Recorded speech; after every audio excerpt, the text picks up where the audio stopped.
lanjutkan bahwa di sini itu ada beberapa makam-makam yang menyertai makam yang paling tinggi di antara makam ini adalah beliau-beliau yang dimakamkan di sini menurut beberapa catatan adalah putra Raja-Raja Majapahit.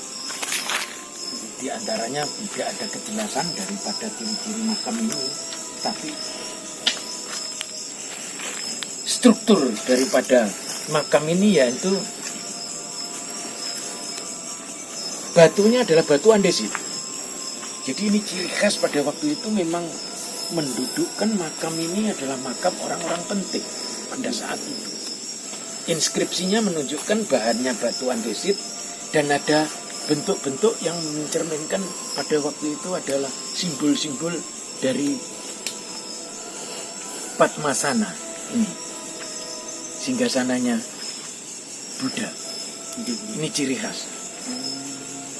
Nanti di sebelah sana mungkin Anda akan menemukan lagi bentuk-bentuk yang strukturnya beda, karena bentuk daripada hiasan ini menunjukkan masa ini. Jadi dia mempunyai ciri-ciri.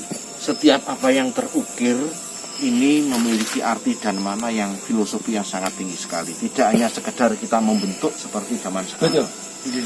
Maknanya luas. Maknanya luas. Menunjukkan bahwa ini ada pagar. Iya. Di mana ini agak ada pembeda di antara yang sana tadi dengan struktur bangunan makamnya yang cenderung agak tinggi. Dan ini lebih pendek. Tapi dia mempunyai ciri yang agak berbeda dibanding yang sana.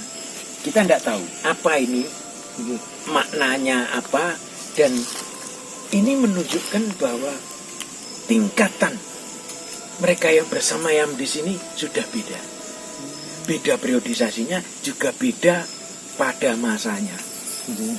Nah, kalau kita melihat bentuk nisan yang ini sangat tidak sama dengan yang lain. Dan ini tidak mencerminkan era Mataram. Ini lebih tua sekali. Dimungkinkan ini era Majapahit ya Bang Karim ya. Karena corak-corak seperti ini di Mataraman tidak ada. Iya. Setahu saya itu. Struktur ini biasanya cenderung ada hiasan-hiasan ini zaman Hindu. Cenderung ada ornamen-ornamen itu mencerminkan zaman Hindu. Hindu itu sudah kaya dengan hiasan-hiasan yang mencerminkan bahwa indahnya satu karya itu dibuktikan dengan membentuk karya-karya yang indah. Karena dimakan usia jadi struktur batunya sudah agak yang jelas aus. Lebih tua dari era Mataram. Paling kalaupun belum sesudah Hindu era Majapahitan. Ya. Jadi ada ornamen-ornamen yang menggambarkan kaya seni. Di sini juga akan ada satu bentuk makam yang lebih unik lagi. Yaitu cenderung ada hiasan-hiasan yang menggambarkan satu ornamental yang cirinya masih sulit kita gambarkan. Tapi ada tahun di mana tahun ini tertunjuk tulisan aksara Arab yang menunjukkan bahwa tahun 1573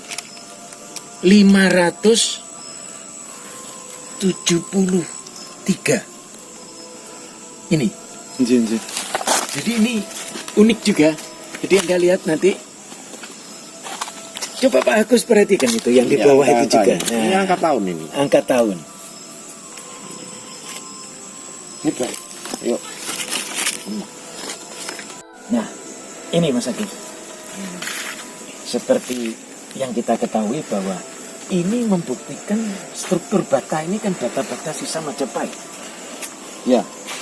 Ketebalannya, kemudian panjangnya. Besarnya ciri khas ya.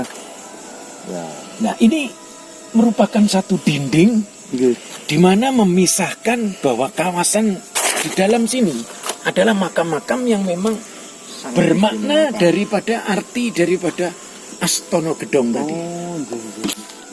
Astana yang diistanakan di dalam sebuah gedong, di dalam satu tempat yang dibatasi oleh pagar berbentuk segi empat.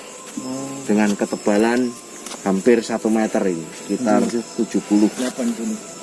cm ini ketebalan. Ini sebesar ini. Dan bata-bata yang tebal seperti ini mencerminkan corak Majapahit. Biasanya sekitar 22 kali 35 cm. Era Majapahitan seperti itu. Jadi semakin modern bata itu semakin tipis dan semakin kecil. Itu. Apalagi ini Bang Karim yang kita cari. Iya. Yang kita cari. Nisan dengan corak apa? Surya Majapahit. Surya Majapahit. Oh iya, ini juga. Ini lebih jelas lagi ini.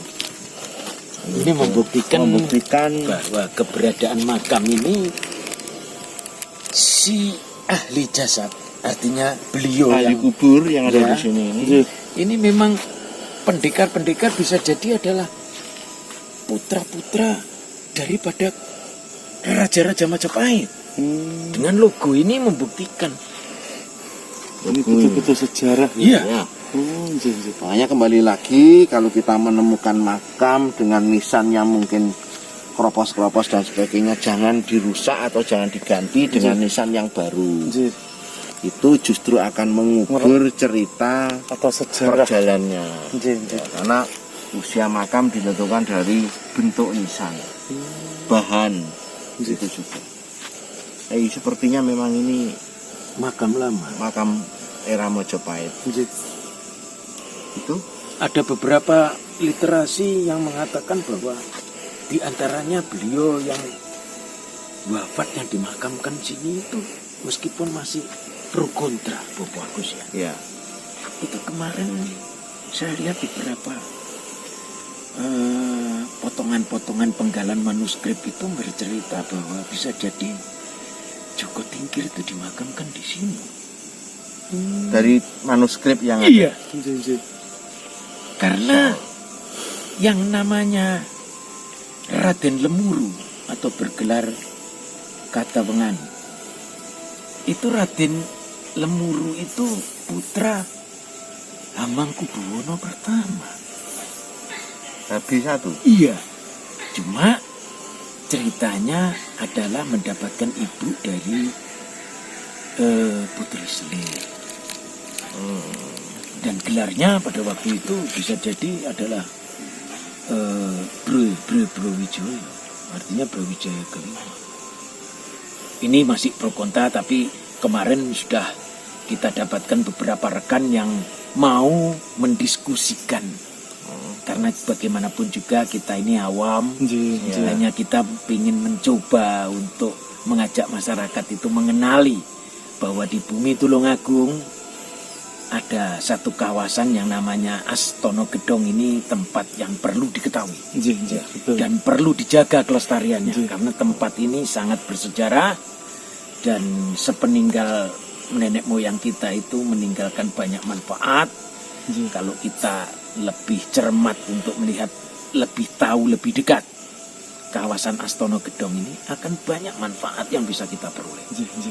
Mudah-mudahan dengan apa yang kita dapatkan di sini itu mengilhami, nggak tahu itu wasiatnya atau mungkin kisah perjalanan ketika hidup dulu mereka beliau-beliau ini adalah orang-orang hebat pada masanya. Ya. Itu jadi intinya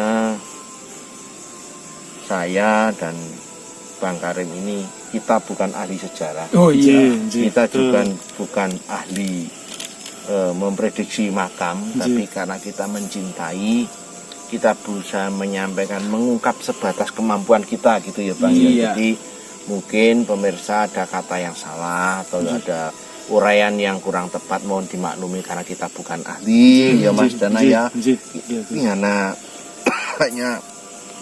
Niat baik supaya mengingatkan kepada generasi kita, ayo toh Dewi eling karo leluhur dan para tokoh-tokoh yang sudah pernah mengantarkan bumi pertiwi ini menuju kejayaan pada masanya. Itu. Oke, nanti Terima kita kasih. lanjutkan. Nanti kita lanjut di sana.